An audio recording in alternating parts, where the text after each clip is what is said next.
chỉ vậy ule cái chân là cái lâu lò mà chợ bên chỗ Anhling cần đòn xem đó na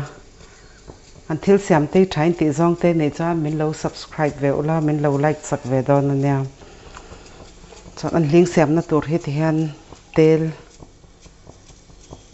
Anhling hi tầm lúc tục lâu có xem tour hi cho tại han in tel hi thiếu phiền liền thum li bor vel ka tel ani kan tel chon po lo mui to ta hem puron sen kan thak don ani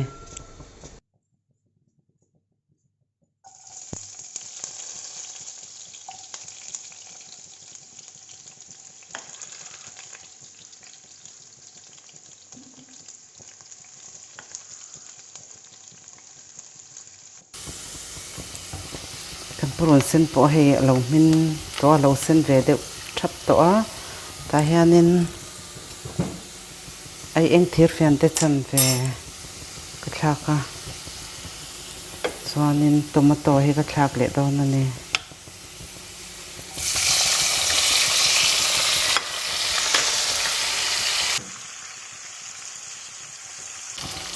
kan tomato kan po hei lo min to ta hianin Anhling hi ka thlak to dawn ani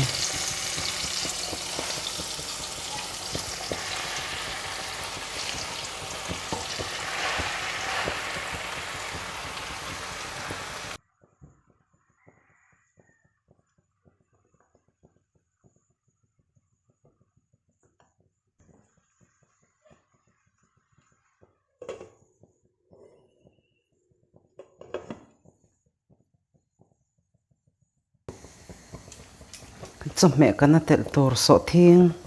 pron var le mar chate te kan den pol don ani kan den pol don ani ti hianin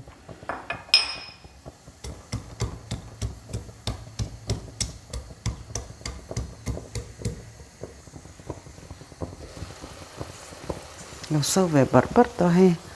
ta hianin so thing pron var mar chatai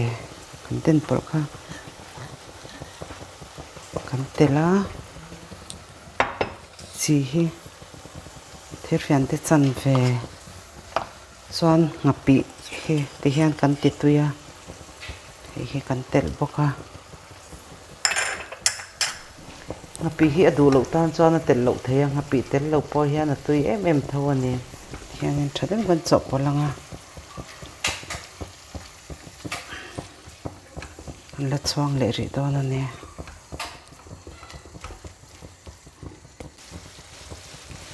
arim te tui to em me ne Anhling hi hete han kan hianin a min ma ve khop me a kan off to don ani hi ni hi kan Anhling siam chu thain ti zong te ni chuan in lo siam ve chin don ania ka channel min lo thlir saka wangin kalome